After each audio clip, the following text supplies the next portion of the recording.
Bonjour, chers amateurs d'histoire. Alors, bienvenue sur la chaîne de Zoom Civilisation, une chaîne qui est consacrée à la civilisation occidentale, à son histoire. Et en fait, cette chaîne a été créée dans le but de remplacer le cours d'initiation à l'histoire de la civilisation, un cours que je donne normalement au niveau collégial, mais en temps de pandémie, j'ai trouvé une façon autre de rejoindre mon public normal. Alors, ce n'est pas la première fois que je fais des capsules destinées à YouTube. J'en ai fait autrefois dans le cadre d'une série qui s'appelle Univers Métaux, où est-ce que j'expliquais de la méthodologie. Mais à l'époque, c'était des petites capsules de 8-10 minutes, parfois même plus courtes. Alors, évidemment, maintenant que je dois te donner un cours au complet avec des capsules de 30 minutes parfois, le défi est tout autre. Alors, je risque de me tromper à plusieurs occasions et je ne peux pas reprendre constamment chaque élément. Il faut que ça roule malgré tout. Donc, je m'excuse d'avance de mes erreurs, de mes errements, de mes et tout ça, mais je vais faire de mon mieux pour être le plus fluide possible. Alors, comme je l'ai dit tout à l'heure, ces capsules sont associées à un cours de niveau collégial qui s'intitule Initiation à l'histoire de la civilisation occidentale. Un titre très long, évidemment, beaucoup plus long que Zoom Civilisation. Alors, on va s'attarder d'abord aux mots-clés qui font partie de ce titre. Le mot histoire, le mot civilisation, le mot Occident. D'abord, le mot histoire.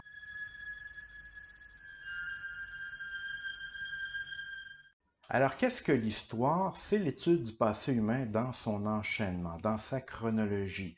Alors, d'abord, soyons clairs, il s'agit véritablement d'une science humaine qui n'est pas toujours exacte. De toute façon, il y a pas de, c'est un mythe de dire qu'il y a des sciences exactes. Alors, il y a toujours une portion d'inexactitude dans toutes les sciences, une bonne part d'approximation. C'est le cas de l'histoire également. Mais c'est une science parce qu'on se base sur des éléments concrets. Alors, des sources historiques, d'abord des sources écrites qu'on retrouve, elles sont parfois mensongères, elles sont parfois incomplètes, mais ce sont nos premiers indices avec lesquels on va travailler. Mais il y a également toutes les sources matérielles qui existent, les sources archéologiques, les inscriptions sur la pierre, les anciennes monnaies et tous les vestiges que l'être humain a pu laisser derrière lui et qui nous servent d'indices pour reconstituer le passé, reconstituer les anciennes sociétés. Alors, si on peut s'entendre pour dire que l'histoire est une science, on peut quand même se poser la question, mais à quoi sert l'histoire? Alors, l'histoire a bien des buts en quelque sorte. Alors, ça sert d'abord, l'histoire, à se comprendre nous-mêmes, à comprendre le présent également et à saisir la continuité des choses et même envisager l'avenir. Qu'est-ce que je veux dire par là? C'est que comment ça nous aide à nous comprendre nous-mêmes, un peu de la même façon qu'en psychologie, quelqu'un qui peut avoir toutes sortes de problèmes et qui va consulter un psychologue ou même un psychiatre, les premières questions qui vont souvent se pointer à l'horizon, c'est sur le passé de cette personne, sur son enfance. Pourquoi on se pose ces questions-là? Parce qu'évidemment, ce qu'on a vécu dans notre enfance ou dans le passé, tout cela a une incidence sur ce que nous sommes maintenant. Ben, c'est la même chose pour une société. Ce qui a pu se passer autrefois dans les siècles passés a une incidence sur ce que nous sommes maintenant, sur les formes que la société a pris de nos jours. Alors, le passé a une incidence sur le présent. Alors, évidemment, pour se comprendre nous-mêmes, il faut d'abord comprendre le passé. D'ailleurs, en classe, j'utilise souvent une analogie. Les gens qui ont perdu la mémoire, hein, les fameux amnésiques qu'on voit souvent dans les films, alors quel est leur premier désir généralement? C'est de retrouver leur passé. Pourquoi? Parce qu'ils ignorent ce qu'ils sont s'ils ignorent leur passé. Et souvent, leur première tendance est d'aller rechercher des éléments de leur passé pour expliquer ce qu'ils sont maintenant et de se retrouver une identité. C'est assez dire que finalement, une société qui n'a pas de passé, qui ignore son passé, manque beaucoup d'éléments pour son identité. Alors, elle a une identité incomplète à ce moment-là. Alors, donc, pour comprendre le présent, il faut absolument aller vers le passé pour comprendre la continuité des choses. Et d'autre part, il y a un dicton qui dit qu'on ne peut pas savoir où est-ce qu'on s'en va, mais on peut savoir d'où l'on vient. C'est un peu à ça que sert l'histoire. L'histoire également sert aussi à éviter les erreurs du passé, quoi qu'on n'a pas tout le temps l'impression. On se prend à désirer que les politiciens apprennent davantage l'histoire ou du moins en tirent davantage de leçons. Néanmoins, c'est aussi un des buts de l'histoire, c'est de comprendre le passé et comprendre les erreurs du passé pour éviter de les reproduire à l'avenir. Donc, l'histoire est tournée vers le passé, mais elle sert surtout à envisager l'avenir.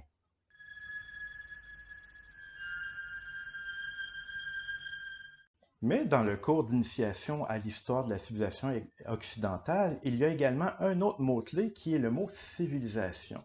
Que signifie le mot civilisation? En fait, il peut avoir deux significations. La première signification, c'est celle de culture. Et quand je parle de culture, je ne parle pas de la musique classique nécessairement ou la culture qu'on va trouver dans un musée, mais la culture au sens large, au sens anthropologique.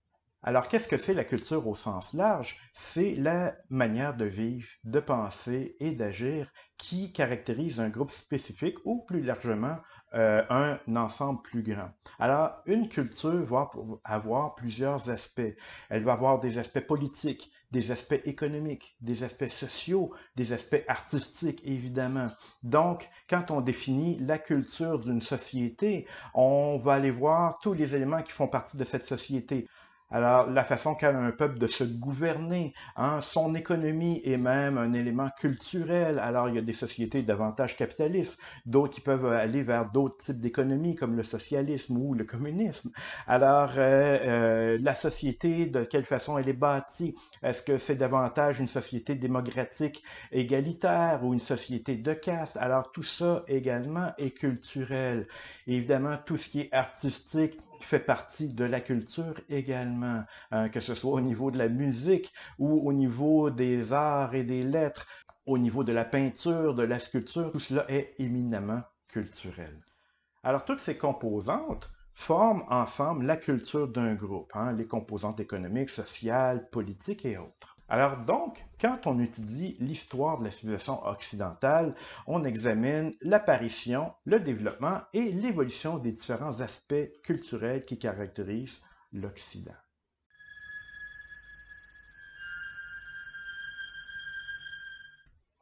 Alors, si le mot civilisation désigne souvent la culture d'un peuple donné, le mot civilisation peut aussi désigner un stade de l'histoire, une étape de l'histoire, hein, qui correspond à ce qui se passe après la préhistoire, après l'invention de l'écriture normalement.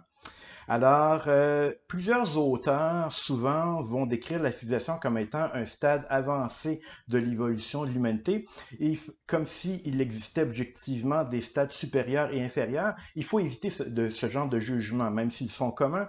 Il existe plusieurs cultures différentes qu'on ne doit pas chercher à hiérarchiser. Donc, pour qu'on puisse prétendre qu'un groupe humain donné ait atteint le stade de civilisation, il faut qu'il ait quand même rencontré un certain nombre de critères.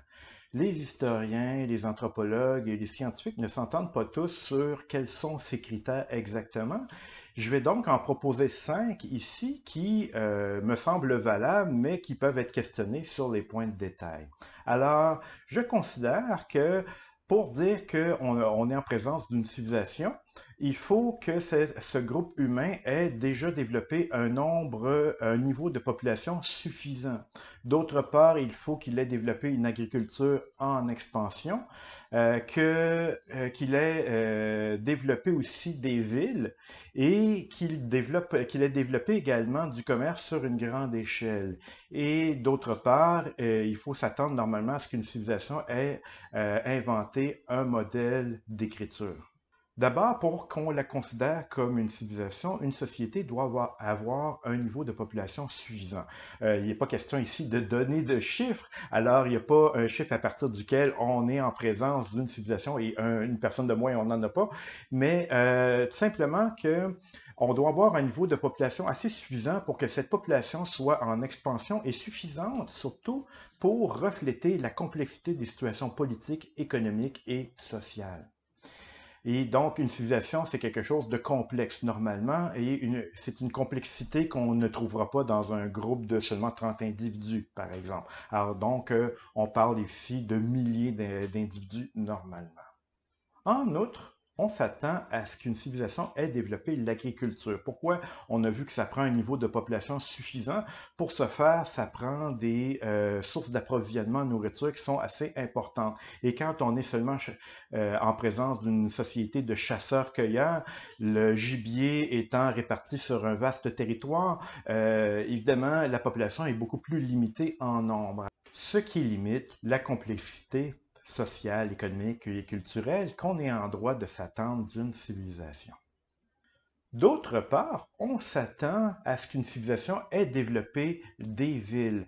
La ville est souvent le berceau de la civilisation parce que ce sont dans les villes où règne le commerce, soit dit en passant, que les interactions sont les plus nombreuses. Des interactions qui sont fécondes en trouvailles, en échange d'idées. Alors normalement, une société qui a atteint un niveau de population suffisant développe des villes et donne à ses citoyens l'occasion d'interagir beaucoup et ça crée évidemment des problèmes complexes auxquels on trouve souvent des solutions et qui amènent la société à beaucoup évoluer et à développer beaucoup de complexité.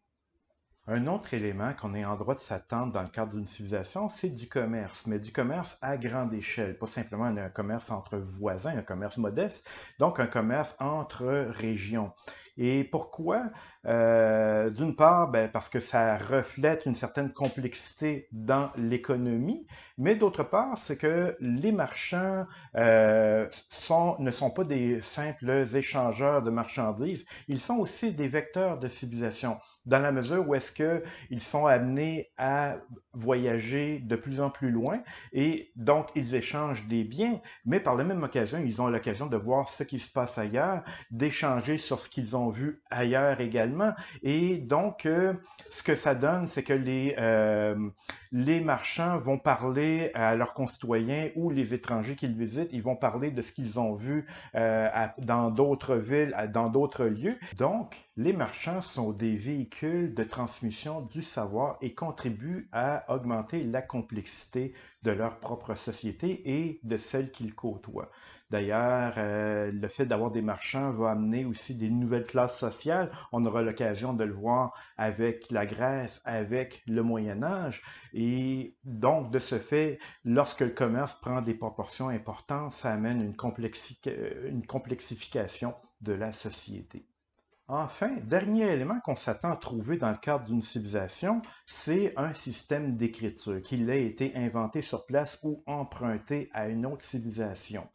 Et à quoi sert l'écriture? Bien, souvent, les premiers systèmes d'écriture vont être inventés pour faciliter la comptabilité dans le cadre du commerce, mais éventuellement, il va servir à bien d'autres choses. Les lois, entre autres, qui vont commencer à être écrites, mais également la transmission des connaissances, la diffusion des connaissances, mais aussi la connaissance du passé qui se transmet plus seulement de bouche à oreille, mais également par écrit, ce qui aide à une société à se souvenir de son passé, à éviter certaines erreurs, à comprendre ce qu'elle vit dans le présent et tout. Donc, l'écriture va jouer un rôle majeur normalement dans toute société complexe.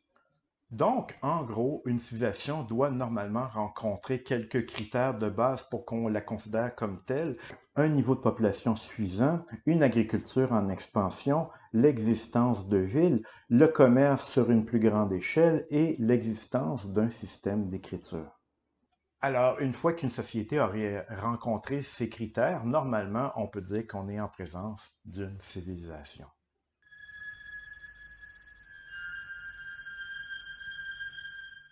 Donc, notre cours d'initiation à l'histoire de la civilisation occidentale va aborder une civilisation en particulier, la civilisation occidentale. Il faut savoir qu'il y a plusieurs civilisations sur la planète, quelques grandes familles culturelles, la civilisation africaine, les civilisations méso-américaines, la civilisation chinoise, etc. Donc, dans le cadre de ces capsules, nous allons nous concentrer sur la civilisation occidentale. Et pour ce faire, il faut savoir un peu de quoi il s'agit lorsqu'on parle de l'Occident. L'Occident, à la base, historiquement, c'était l'Europe. Alors donc, le berceau d'origine de l'Occident, c'est l'Europe. Mais avec le temps, l'Occident va se développer davantage, va se répandre davantage. Alors éventuellement, après la fondation de plusieurs colonies anglaises, françaises, espagnoles et portugaises en Amérique, l'Amérique du Nord et l'Amérique du Sud vont finir par être considérées comme faisant partie de l'Occident.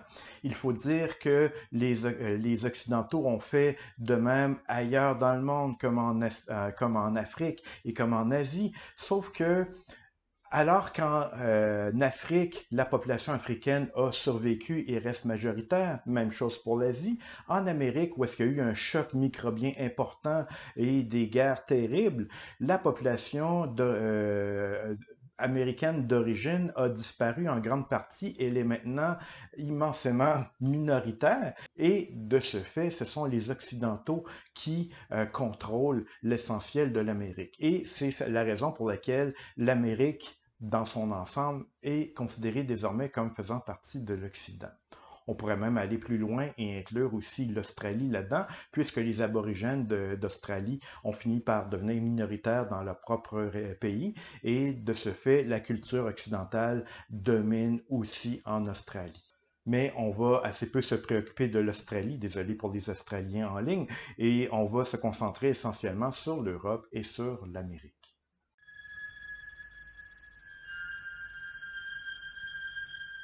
Alors, quels seront les thèmes abordés lors de ces capsules?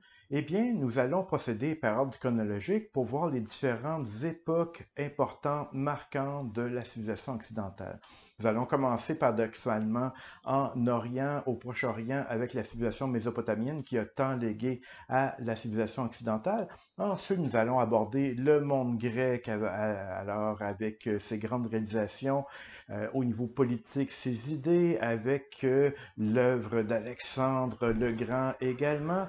Nous allons ensuite aborder le monde romain et donc tous les aspects de civilisation reliés à ça et voir d'un même pied l'héritage considérable que nous a légué le monde gréco-romain. Et à l'occasion du monde romain, nous allons voir aussi également l'ère chrétienne, comment le christianisme s'est développé et de quelle façon, quelles sont les raisons de son succès et comment cette religion a fini par devenir la religion dominante de l'Occident et à quel point elle a imprimé son sceau sur la civilisation occidentale.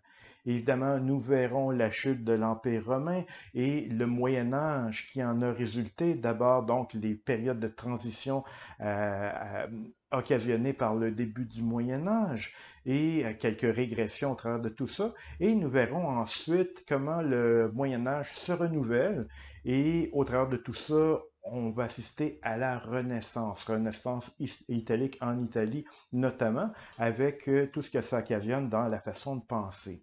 Et justement, au niveau des façons de penser, nous allons aborder l'humanisme qui revient à l'honneur à l'époque de la Renaissance, donc la redécouverte de certains concepts de l'époque antique. Et au travers de tout ça, tous les chamboulements que ça occasionne au niveau de la société, au niveau de la religion, avec la réforme protestante et la contre-réforme catholique. Nous verrons aussi les changements apportés par les grandes découvertes. Cette époque où est-ce que les Européens partent à l'exploration du reste du monde, une exploration qui se double de conquête et qui va initier les débuts de la puissance européenne et de la puissance occidentale par la même occasion.